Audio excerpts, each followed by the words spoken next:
Assalamualaikum warahmatullahi wabarakatuh. Kembali lagi di channel KM Story. Pada kisah kali ini Mimin ada sebuah cerita yang ditulis oleh Kak Yuyun Setiani. Cerita ini diberi judul Pewaris. Sebelum masuk ke ceritanya, Mimin doakan sahabat pendengar sehat selalu dan lancar rezekinya. Amin ya rabbal alamin.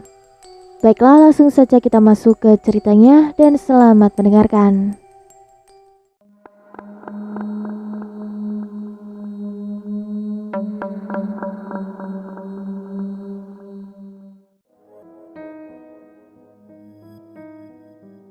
Langit cerah dan nampak biru. Nampak pemandangan sangat menakjubkan. Nampak terlihat di kaki bukit sebuah desa yang dikelilingi oleh hamparan ladang dan luasnya persawahan. Desa itu adalah desa yang jauh dari hiruk pikuk bisingnya kota, yang nampak sangat asri dan nyaman. Namun siapa sangka, desa itu menyimpan sebuah misteri yang terselubung. Aku masih berjalan menelusuri jalan setapak. Dengan menyandang tas ransel, terasa sangat berat di pundak. Bagaimana tidak, semenjak turun dari angkutan kota, aku hanya berharap bisa menemukan angkutan ojek.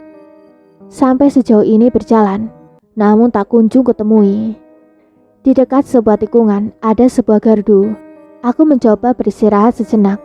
Sambil meneguk air mineral, kusapukan pandanganku ke sana kemari.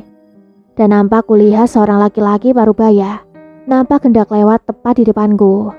Aku pun langsung mencoba bertanya. Maaf Pak Deh, numpang tanya, kalau mau ke desa Sendang Kulon sebelah mana ya? Aku bertanya dengan sopan. Mau perlu apa ke desa itu? Jawab laki-laki tua dengan nada datar. Maaf Pak Deh, mau ke tempat saudara. Tak lama lagi kamu akan sampai. Laki-laki itu menjawab, kemudian pergi tanpa pamit dan permisi. Jujur, aku merasa kalau orang itu seperti merasa tidak suka padaku, karena dari pandangan matanya terkesan sinis dan aneh. Aku terus berjalan menyelusuri area tanah becek dan berbatu. Tak lama aku telah sampai ke desa. Ada lagi yang kulihat aneh. Setiap warga yang kulihat, nampak wajahnya tak bersahabat dan memperhatikanku seperti ada yang aneh. Aku acuhkan saja, toh itu urusan mereka. Suka atau tidak itu bukan urusanku. Setelah sampai di depan sebuah rumah, aku mencoba menaruh tas ranselku di amben kayu. Aku menuju pintu dan mengetuknya. Assalamualaikum, Bah, ini aku Dayu. Aku memanggil. Tak lama muncul seseorang membuka pintu. Untuk apa kamu datang kemari? Ujar orang yang membuka pintu. Nampak orang yang berdiri di depanku menatap dengan sinis. Kau tidak punya hak untuk melarangku datang kemari. Timpalku. Tak lama terdengar suara lirih dari dalam. Larsi, siapa tamunya? Suara yang kukenal terdengar bicara. Itu suara Simbah. Tanpa basa-basi aku menerobos ke dalam. Kudorong wanita di depanku yang tak lain adalah istri pamanku. Wanita itu menatapku penuh kebencian. Memang dulu waktu gadis, wanita bernama Larsi itu sangat tergila-gila dengan ayahku. Tetapi sejak ibu datang ke desa ini sebagai mahasiswa KKN, Larsi menganggap ibu sebagai saingan dan membenci ibuku. Karena ayah jatuh cinta dan memilih ibu sebagai pasangan hidupnya. Dan setelah itu, Larsi mendekati pamanku hingga dinikahi. Baiklah Bu, kalau cucumu ada di sini, aku akan pulang ke rumahku saja. Ku dengar Larsi bicara pada Simbah di kamar. Aku yang mendengar itu langsung masuk ke kamar Simbah. Melihat aku masuk, Larsi langsung keluar kamar Simbah. Duh, sini dekat sama Mbah. Simbah menggapai tanganku memintaku mendekatinya. Duh, apakah kedatanganmu kemari adalah karena hal itu? Aku mengangguk. Kulihat Simbah menarik nafas berat. Mbah, apapun resikonya aku akan ke sana. Karena aku harus tahu siapa di balik ini semua. ucapku sambil menatap keluar jendela. Malam satu suro nanti aku akan mencari siapa dalang di balik semua ini. Aku berkata sambil beranjak keluar dari kamar Simbah. Jauh ketika kami berbincang, tampaknya Larsi menguping pembicaraan kami. Dan ketika aku melangkah meninggalkan kamar, Larsi buru-buru pergi. Aku yang tahu hal itu hanya tersenyum. Aku bukan orang bodoh, Larsi. Kau salah satu di antara orang-orang yang akan menerima balas dendamku. Kau lihat nanti. Batinku bicara dengan tatapan tajam menatap ke arah kemana Larsi berlalu. Seminggu sudah aku berada di rumah Simbah. Aku yang berada di dalam kamar dan sedang bersemedi malam ini, merasa ada seseorang yang datang. Angin tiba-tiba bertiup dengan kencang. Angin yang bertiup dengan kencang membuat jendela kamarku mendadak terbuka, dan nampaklah sesosok bayangan berdiri di hadapanku. Mau apa kau datang kemari? Tanyaku tanpa bergeming. Sosok itu menggeram dan lalu berkata, Kau datang kemari ke desa ini. Sudah tentu menggangguku. Aku tidak suka. Ujar sosok itu. Aku yang masih dalam posisi duduk bersila perlahan membuka mataku. Suka atau tidak suka bukan urusanmu kalau ireng. Atau jangan-jangan ada yang mengutusmu kemari. Timpalku seraya bangun dari duduk. Pergi kau dari sini. Pergi. Makhluk itu berkata sambil mengembangkan kedua tangannya dan menampakkan kuku-kukunya yang runcing. Aku berdiri dan menyilangkan tangan di dadaku. Tampak cahaya biru menyala terang yang keluar dari tubuhku. Hah? Kau? Apakah kau adalah pewaris ajian Braja Agung? Makhluk itu terlihat mundur. Tapi tetap aku harus menjalankan tugas untuk menghabisimu malam ini. Makhluk itu lalu menyerang ke arahku dan terdengar ceritanya. Tak lama nampak sosok berbaju merah dengan mata merah menyala, seperti hendak membantu Kolo Ireng. Aku yang sudah siap bertarung, sengaja melesat keluar agar lebih leluasa. Sosok yang baru datang adalah kuntilanak merah. Rupanya, kedua sosok astral itu ada yang menyuruh. Batinku, kedua makhluk itu melesat terbang ke arahku, menyerangku dengan ganas. Aku yang sudah siap dengan sigap segera menghantamkan sebuah pukulan. Allahu Akbar! Pegiku dan kedua iblis itu terpental hebat. Ampun, panas. Suara kedua sosok lalu menghilang lenyap di telan malam. Aku tahu siapa yang menyuruh Kolor Ireng dan kuntilanak merah itu. Aku menyebut asma Allah, seraya masuk kembali ke kamar. Esoknya terdengar kabar Larsi tewas dengan tak wajar. Leher penuh bekas gigitan dan wajah yang hancur mengerikan. Aku masih mematung menatap jasad Larsi. Kau telah berbuat dosa. Dengan dosamu pula, kau buat keluargaku hancur. Sudah 3 hari semenjak kematian Larsi, aku berjalan menelusuri jalan menuju pemakaman, di mana Mbah Kung dan pamanku dikuburkan. Tepatnya 3 tahun lalu meninggalnya pamanku. Adik ayah adalah seorang yang baik hati, sosok paman yang begitu kusayangi. Entah apa penyebab meninggalnya pamanku. Setelah menikah dengan Larsi, kulihat kehidupannya serasa tak bernyawa, walaupun nampak hidup. Hingga pada akhirnya aku tahu penyebab kematiannya, akibat pengaruh ilmu hitam. Aku terduduk di samping pusara pamanku. Sambil berdoa kepada Allah, kupanjatkan doa-doa yang terbaik untuk pamanku. Tanpa terasa air mata ini menetes di sela tangisanku. Paman, tinggal beberapa langkah lagi, aku akan dapat mencari siapa dalang di balik kematianmu dan ibuku. Ujarku sambil meremas ranting kering hingga remuk. Lalu aku berlalu meninggalkan tempat itu. Belum jauh aku berjalan, tiba-tiba Terdengar suara daun dan ranting terinjak. Aku menoleh ke arah suara, dan tampak sekelebat bayangan melintas di balik rimbunnya pepohonan. Aku acuhkan saja dan sengaja pura-pura tidak tahu. Tampak di balik pohon ada orang yang bersembunyi. Kenapa anak Widya itu masih hidup? Padahal 20 tahun lalu sudah kupastikan meninggal di dalam kandungan. Ujar sosok itu sambil mengepal tangannya dan kemudian pergi masuk ke dalam hutan. Semakin hari kurasa semakin lama menunggu tibanya malam 1 suro. Aku yang di kamar masih sibuk mempersiapkan semua perlengkapanku nanti untuk berangkat naik gunung, di mana sudah ditentukan pertarungan antara hidup dan mati. Aku sudah tidak sabar ingin bertemu dengan biang keladi pembunuh ibu dan pamanku.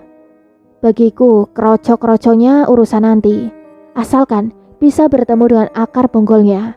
Aku menarik nafas yang bagiku sangat berat. Duk, apakah sudah bulat keputusanmu untuk naik gunung? Ujar suara yang begitu teduh, yang tak lain adalah suara Simbah wedokku.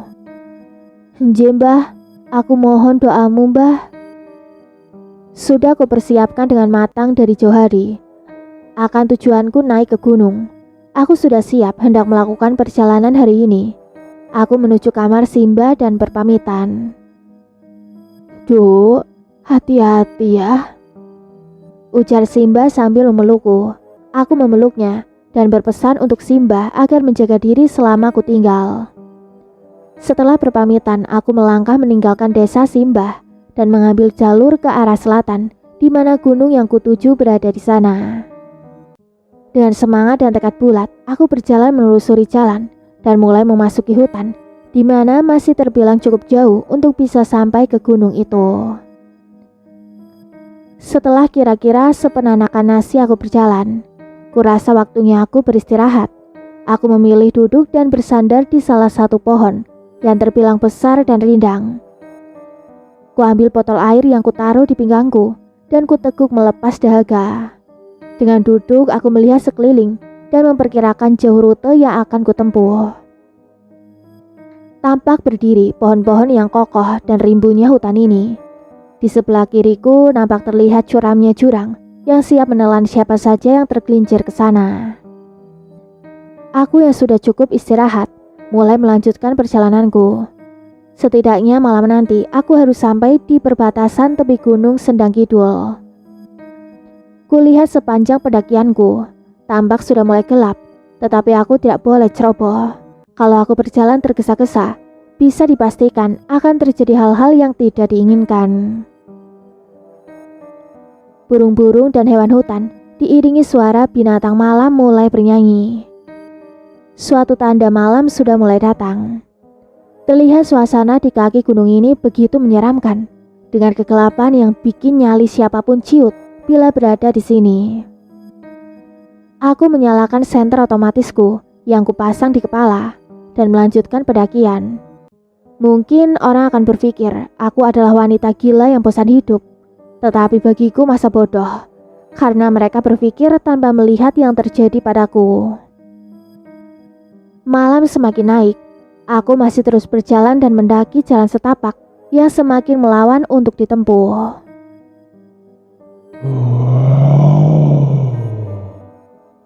Terdengar suara geraman yang membuat aku berhenti.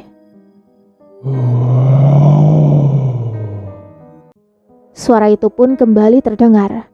Aku berdiri dengan sikap siaga. Yang kukhawatirkan adalah binatang buas. Tiba-tiba, jelas seperti suara ranting terinjak dan angin di sebuah pohon. Aku memutar badanku dan kucabut golok yang berada di pinggangku.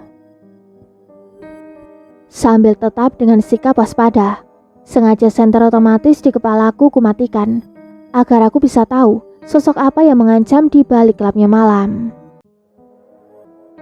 Bismillah ya Allah. Aku berdoa dan seketika semua sudah terlihat gelap.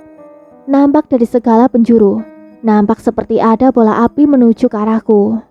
Lama-kelamaan semakin mendekat. Aku sudah siap dengan kuda-kuda dan siap berhadapan dengan hidup dan mati. Untuk apa kau datang ke hutan ini? Suara itu sangat berat dan diiringi geraman.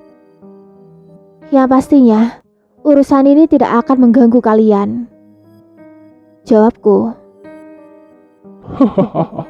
Cukup besar juga nyalimu, gadis nekat. Ujar makhluk hitam besar dan bertanduk yang berjarak 5 tombak di hadapanku.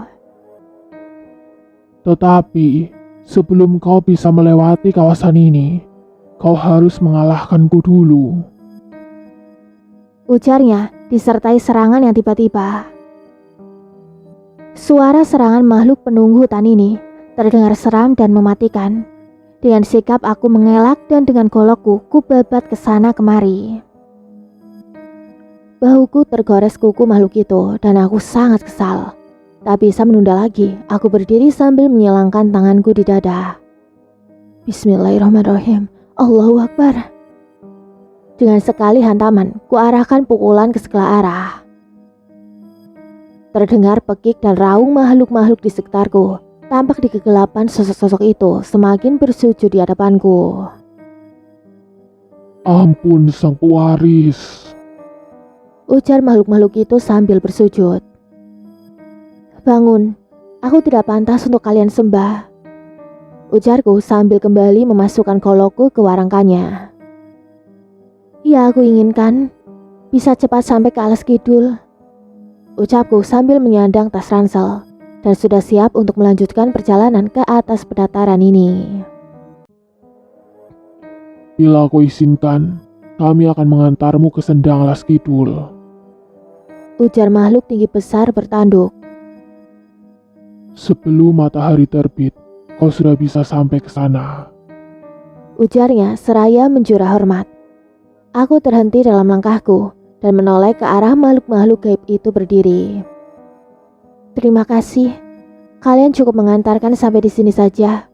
Aku sedang tirakat dan harus melunasinya dengan langkah kakiku sendiri, ucapku sambil memohon diri. Aku pun berjalan di tengah malam di antara ganasnya arena dan kelamnya hutan.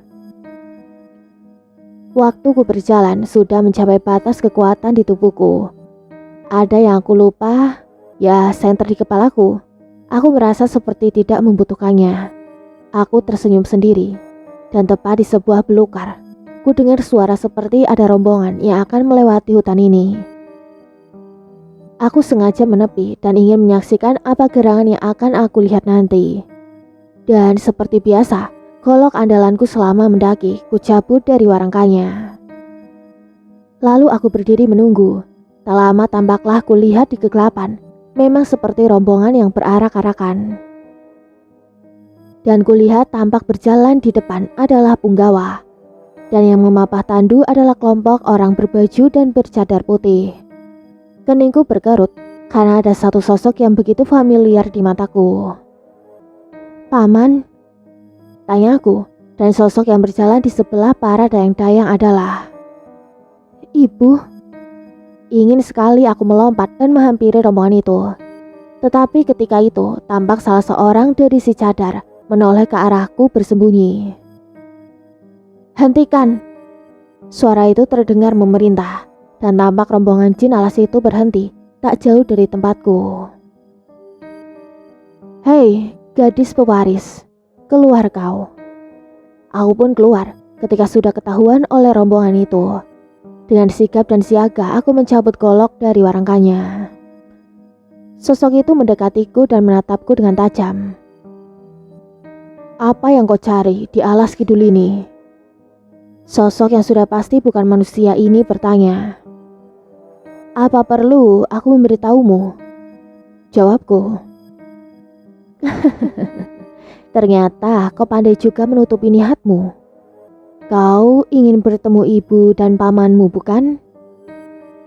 Balas makhluk itu sambil menunjuk ke arah sosok ibu dan pamanku. Terlihat sosok yang menyerupai ibu dan paman berdiri memandangku. Kau pikir aku bisa kau bodohi? Jangan halangi jalanku, atau aku obrak-abrik kalian di sini. Sosok yang berada di tandu mengeluarkan suara menggeram. Aku menunggumu, tepat malam 1 Suro di Sendang Alas Kidul, Nawangsi. Suaranya terdengar penuh nada amarah. Aku tidak butuh berlama-lama. Sebub Brojo, keluar kau dari tandumu. Hadapi aku, makhluk bangsat. Teriakku sambil mengepalkan tanganku. Makhluk biadab, keluar kau. Bentakku sekali lagi. Tahan. Ku dengar suara lembut si imbah di telingaku. Dayu cucuku, belum saatnya kau menagih hutang nyawa pada jin itu. Ingat tirakatmu cucuku. Ujar suara Simba berbisik di telingaku. Baiklah, kalian minggir dan jangan halangi jalanku. Ujarku sambil mengepalkan tangan. Nawangsi, baiklah, aku akan pergi. Tapi ingat, kalau kau kalah dalam pertarungan nanti, maka gadis itu yang akan menjadi pewarisku. Ujar makhluk di dalam tandu, kemudian mereka hilang lenyap di gelapnya malam. Aku masih mematung dan mencoba mengatur nafasku. Lalu aku melanjutkan jalanku, mendaki lagi sampai kemana tujuan yang kucari. Tepat terlihat tanda pagi sudah muncul. Aku sudah hampir berada di pertengahan gunung Alas Kidul. Aku merasa dingin menusuk tulang. Tidak ada salahnya bila aku beristirahat sejenak dan melepas penat dan lelahku. Di saat aku sedang menikmati suasana itu, tiba-tiba merasa ada seseorang yang mendekatiku. Aku yang sedang santai di bawah pohon tidak begitu peduli dengan kedatangan sosok itu. Merasa diacuhkan, kulihat sosok itu sengaja berdiri di hadapanku. Ya, sosok wanita berkebaya lusuh menatapku tajam. Kau, anak manusia, mau apa datang ke tempatku? Ujar sosok yang mungkin demit penunggu area hutan itu. Tempatmu, ini bumi Allah, dan segala apa yang ada di bumi dan langit, semua ini kepunyaan Allah. Jawabku masih dalam posisi berbaring di daun pisang alas. Kulihat makhluk itu seperti marah. Hentikan menyebut nama itu. Kalau kau tidak suka jangan kemari, silakan pergi sebelum kesabaranku habis. Jawabku dengan nada jengkel. Jelas-jelas kau yang ganggu saat istirahatku. Aku yang sudah mulai emosi, langsung mencabut golokku. Makhluk itu menggeram marah dan langsung menyerangku. Lagi-lagi terganggu saat istirahatku, dan dengan sekali lompatan ku jagal kepalanya. Kepala sosok itu terputus dari lehernya. Ku dengar tangisannya, walaupun kepalanya sudah terputus. Dan aku lihat tubuhnya masih berusaha menyerang. Sialan setan ini mau main-main denganku. Aku beranjak dan menerjang sosok itu. Sosok itu terpental jauh ke jurang dan kepalanya yang tertinggal. Ku tarik rambutnya dan ku buang ke jurang, lalu ku bersihkan golokku. Sampir, maafkan aku. Kau tidak bisa istirahat sama sekali. Ujarku sambil membersihkan sampir golok warangkaku. Tak lama aku tertidur di hutan melepas lelahku. Setelah 1 hari 1 malam berjalan mendaki di hutan angker ini. Aku terbangun dan melihat kalau matahari sudah tinggi. Rasa lapar mulai menyerang. Tapi ku tahan, karena saat tirakat aku hanya boleh minum air. Aku mulai bergegas bangun. Kurasa sudah cukup istirahatku dan mulai melanjutkan mendaki alas angker ini. Matahari terlihat mulai redup. Langit mulai berganti fatamorgana senja. Aku bersiap-siap untuk sholat maghrib. Dengan bertayamum, aku berdoa kepada Allah dan mohon perlindungan dan mohon ditunjukkan arah dan jalan yang benar. Setelah sholat maghrib, aku kembali bersiap-siap untuk mendaki ke alas. Tas ranselku kusandang dan ku pasang senter otomatis di kepalaku sambil membetulkan hijabku. Bismillah ya Allah. Dengan tekad mantap, aku mulai berjalan di kegelapan hutan. Kali ini medan yang kulalui lebih berat dari sebelumnya. Onak dan duri berbaur dengan ngerinya. Semak-semak yang kutakutkan hanyalah ular. Sambil memandang dengan tatapan mata yang siaga, aku menerobos liarnya hutan. Nafasku memburu saat mendaki tebing-tebing terjal di hadapanku. Ketika aku berada di sebuah pendataran hutan, tiba-tiba tampak sesosok bayangan melesat di hadapanku. Tampak kepulan asap putih kehitam-hitaman nampak menghadang di depanku. Aku berdiri dengan posisi siaga dan tangan siap dengan golokku. Asap putih kehitaman berubah menjadi sosok tubuh tinggi besar dengan taring panjang dan mulutnya yang lebar. Matanya memancarkan cahaya merah menyala. Kalasuro, batinku sambil bersiap-siap mendekap kedua tangan di dadaku. Kau tak perlu menghajarku, Nyai Nawangsi. Aku kemari untuk memberitahu kalau jalan ini salah arah. Ujar makhluk itu. Aku tetap kokoh dengan sedekapku. Berani kau berbohong padaku? Maka berarti kau sudah siap aku hajar. Cepat minggir. Tetapi makhluk itu tidak mau pergi. Percayalah padaku, Nyi Nawangsi. Segala tipu daya jin si penguasa itu sampai jik. Kalau memang aku berbohong, kapanpun tadilah dan habisi aku. Ujar makhluk itu seraya menjura. Aku melihat kesungguhan di ucapannya, langsung setuju dan meredakan amarahku. Baiklah Nyi, aku akan mengantarmu sampai ke Lembah Kulon. Mari Nyi. Ujar makhluk itu. Makhluk itu seketika merubah wujudnya menjadi seekor kuda dan memintaku untuk naik. Aku bergegas naik ke punggung kuda jelmaan itu, lalu melesat terbang menembus kelamnya malam. Hanya hitungan menit aku sudah sampai ke Lembah Alas, yaitu sebuah pendataran di lereng Gunung Sendang Alas Kidul. Sudah cukup, turunkan aku. Perintahku, lalu sang makhluk itu langsung menurunkanku dan seketika kembali ke wujud semula. Nyi, aku mohon pamit. Bila nanti Nyi sudah menyelesaikan urusan, aku siap mengantar Nyi sampai ke desa. Ujar makhluk itu seraya menjura. Terima kasih atas bantuanmu, kau boleh pergi sekarang. Perintahku, lalu makhluk itu pergi dari hadapanku. Dalam gelapnya malam, kulihat nampak seperti ada cahaya lampu di pendataran itu. Lama-kelamaan jelas nampak seperti sebuah desa. Desa siluman, batinku. Lalu aku melangkah menuju desa, ya tiba-tiba nampak di hadapanku. Aku menatap ke arah rumah-rumah di sana, dan ketika aku telah berada di tengah-tengah desa itu, tiba-tiba tampak sekali terlihat banyak warga desa yang sedang beraktivitas layaknya manusia pada umumnya. Aku enggan menoleh dan terus berjalan. Dengan mata batin jelas aku melihat bahwa wujud asli mereka sesungguhnya yang sangat menyeramkan. Mereka yang melihatku berjalan tampak memandang dengan tatapan yang aneh. Aku bersikap masa bodoh dan terus berjalan. Hei, anak manusia, apa yang kau cari sampai-sampai kau datang ke tempat kami? Terdengar suara mereka bertanya, aku pun menoleh.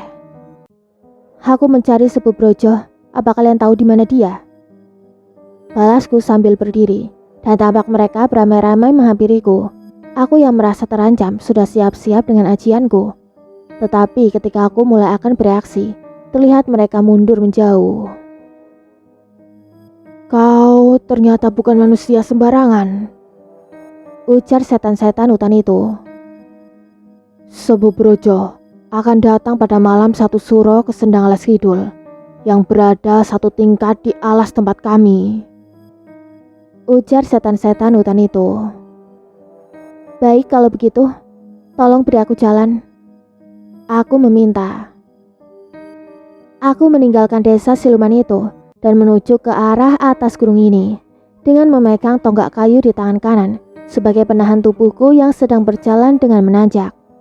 Semua rasa lelahku tepis malam ini adalah penentuan di mana sudah ditetapkan perjanjianku dengan jin alas ini, dengan menerobos onak dan duri yang menghadang, dengan golokku memapas apapun yang ada di hadapan jalanku. Tak terasa sudah setengah malam aku berjalan mendaki tebing gunung ini. Dan di saat sudah berada di pendataran di atas gunung ini, aku mencoba istirahat kembali. Dalam perhitunganku, sepertinya aku sudah sampai. Aku masih duduk bersandar di pohon alas yang berada di tepi pendataran. Suara burung dan hewan malam begitu serasi, dengan suasana hutan ini sunyi, kelam dan mencekam. Terdengar suara lolongan di malam ini.